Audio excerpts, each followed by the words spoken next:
Attorney Vic Rodriguez, in behalf po ng regional campaign team ng Central Luzon ay kinocommit po namin ang isang hard work at isang dedicated na pakikiisa para itaguyod po sa Central Luzon ang suporta. Ay hindi kami mga kulang. Tatrabahuin po namin, kagaya ng pinag-usapan kanina, mayroon pong vote projection ang Central Luzon na 3 million votes. At yun po ang pinapangako na tatrabahuin, best effort ng lahat po ng leader na nasa harap ninyo at kasama po natin ngayon. So, bibigyan ko po ng pagkakataon bawat probinsya na magsalita ng kanilang provincial commitment. Okay, unahin po natin ang Maisog from Aurora, kahit na po dinaanan ng matinding bagyo, nandito po sa ating ngayong harapan at nakatayo. Ati Ma'am Catherine Aquino. Kahit na ito po ay Aquino, ito po ay Maisog. Maraming salamat po at magandang umaga po sa ating lahat, lalo na sa ating future Senator, Attorney Vic Rodriguez and Ka-PJ, ang ating host. At sa lahat po ng national officers ng KPLOI, ang regional councils ng KPLOI, at sa aking mga kasamahan, mga provincial leaders, magandang umaga sa ating lahat. Ang Aurora po ay ang pinakadulong bahagi ng Region 3. Nasa 8 bayan, 151 barangays, may coastal areas, at ang membership po ng KPLOI ay malaki po, 12,000 members. At hindi ko naman po may papangako yung 100% vote ng aking members doon sa ating lalawigan, ngunit pipilitin po natin madagdagan pa po ito para po sa tunay na pagbabago. Magandang umaga po muli at mabuhay po si Attorney Vic Rodriguez. Sino po, Nueva Ecija? Sino po sa Nueva Ecija? Dok muna, pampakay. Supposed to be hindi po sana ako eh. Kaya lang si Pastor Jerry po ang dapat na nandito siya sa Pampanga. No, so kaya ka nagtatanong po akong magre-represent. Kasi dapat pupunta tayo sa kanila, inaayos po yung lugar. Mamaya kasama yung ating, siya po kasi presidente ng associations noon. Anyway, nandito pala on behalf of Pastor Jerry, magsasalita po ako.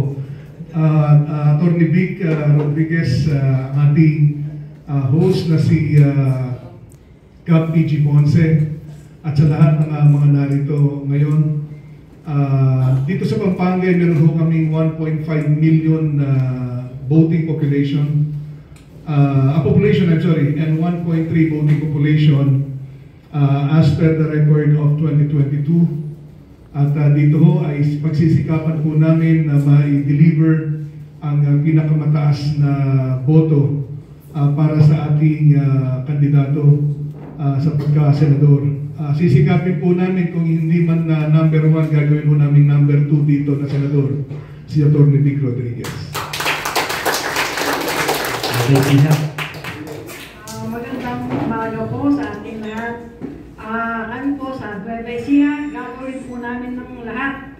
Gagampanan namin ang aming tungkulin sa abot ng aming makakaya para maipanalo namin si Attorney Vic Rodriguez. Yeah. Bataan. Dito po sa amin sa Bataan, isang magandang tanghali po sa ating lahat. Sa ating abogado, kay Attorney Vic Rodriguez, sa host, kay Ka-PJ.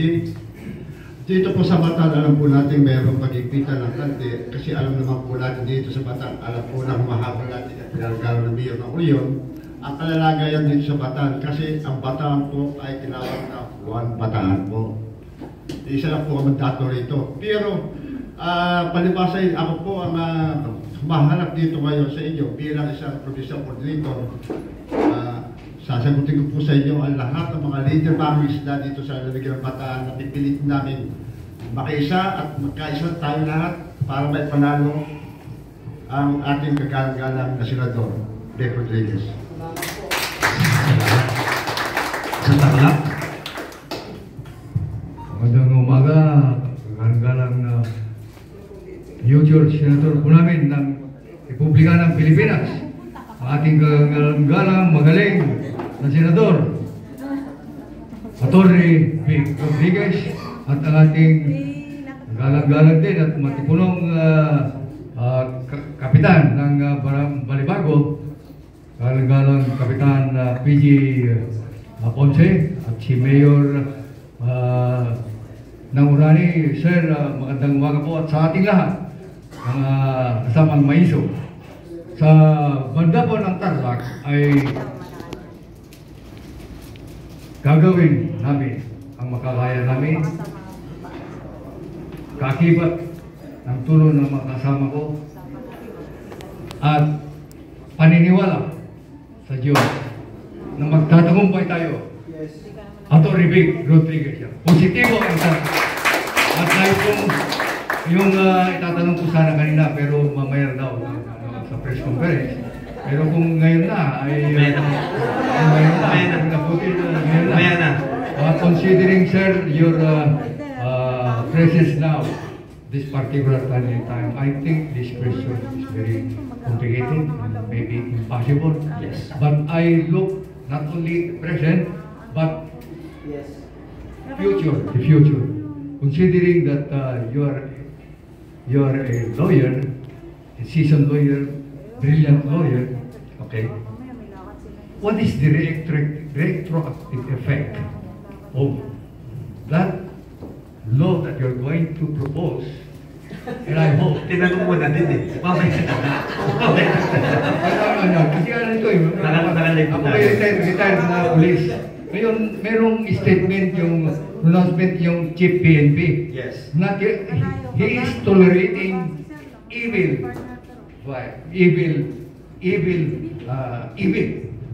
He calls evil good.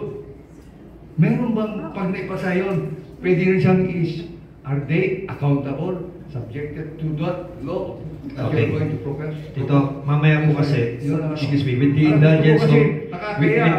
indulgence of Mr. Chair Kaayo, pwede po bang mamaya na, kasi mamaya naka-live po tayo, mas maganda po yung maganda yung tanong nyo, maraming makapakinig, Okay. buong mundo, buong Pilipinas. Thank you, sir. So, again, yung po tanong ko kasi kanina, yung si Marvel, sabi ko po, nakakaya. okay, with the indulgence of Mr. Chair Kaayo, sige, lipat po tayo. San Jose City. Okay. Magandang umaga po sa ating lahat. Lalo na po sa ating Senador, Atty. Vic Rodriguez, sa ating host, ang guwapo-guwapo, Kapitan PG, naging kasama ko 2021 Cup, no? Sa San Jose del Monte po, sa San Jose del Monte muna. Maraming beses po kami nagkaroon doon ng Leaders Forum. Sa San Jose del Monte po, may maisog. Kaya meron po kami group chat doon na pinalitan namin ang pangalan Kamote. Kasi po nahahap kami ng gobyerno ng San Jose del Monte. Medyo mainit po sa maisog. Anyway, ang maisog po sa San Jose, maisog talaga. Sobrang madami po. Maraming gustong makilala yung person si Atty. Vic kasi nung nagkaroon po kami ng Leaders Forum doon sa Ebenezer, isang beses lang po siya nakababa doon. Doon po sa 4 na pagpupulong, hindi na po attorney. So, yun lang po. Magandang umaga po.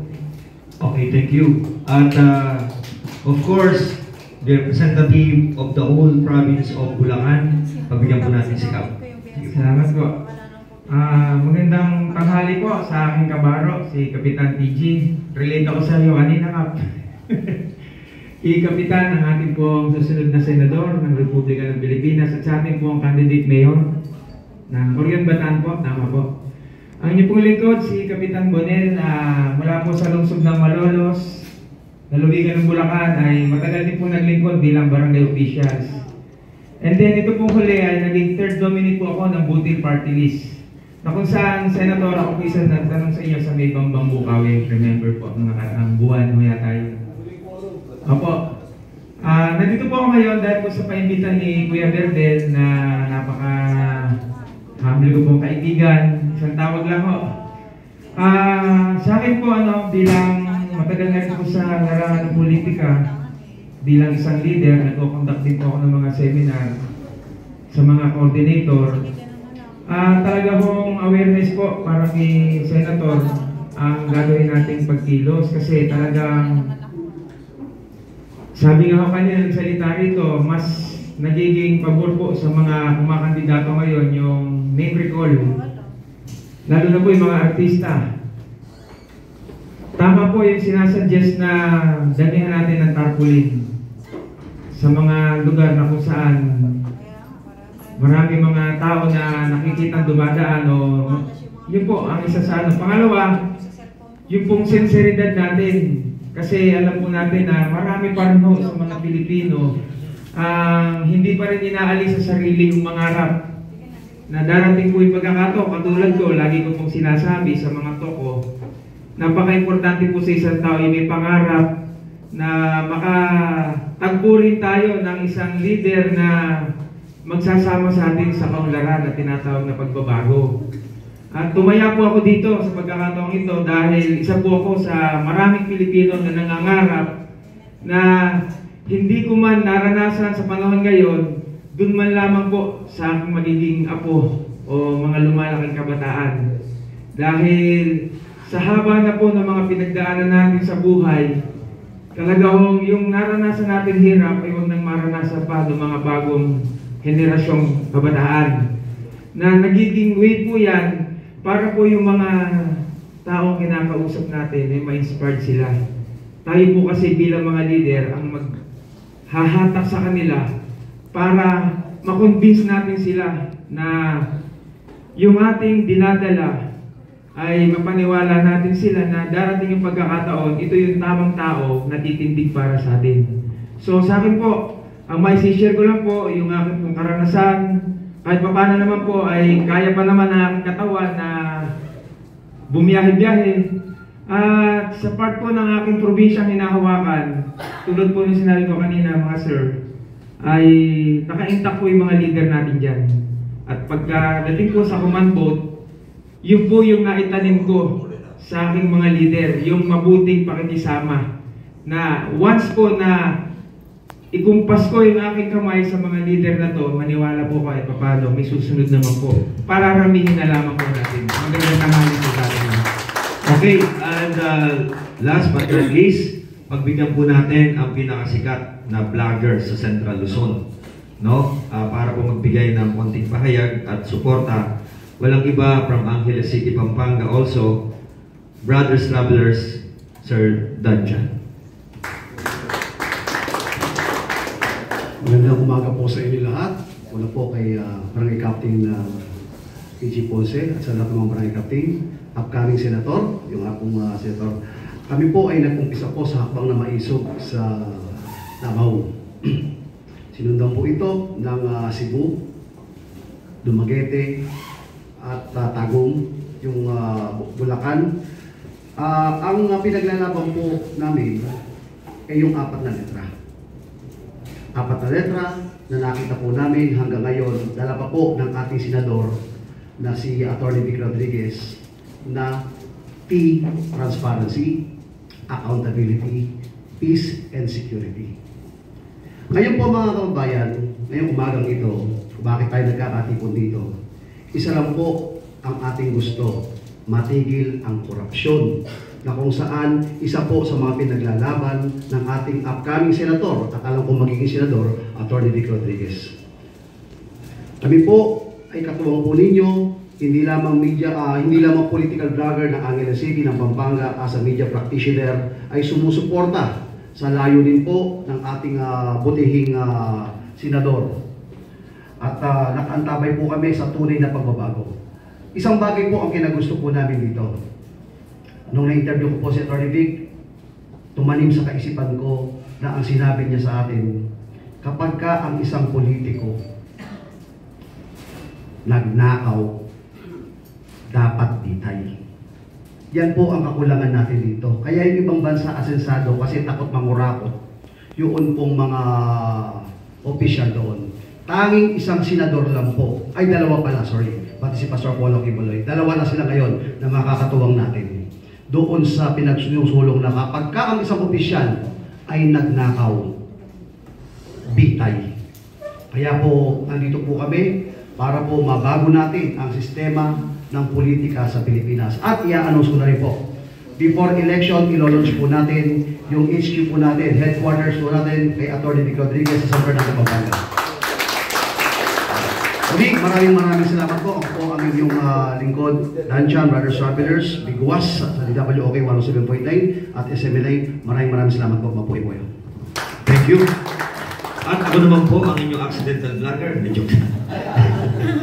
So, mamaya po, mag-cut muna po tayo kasi i-prepare po natin ang ating press conference.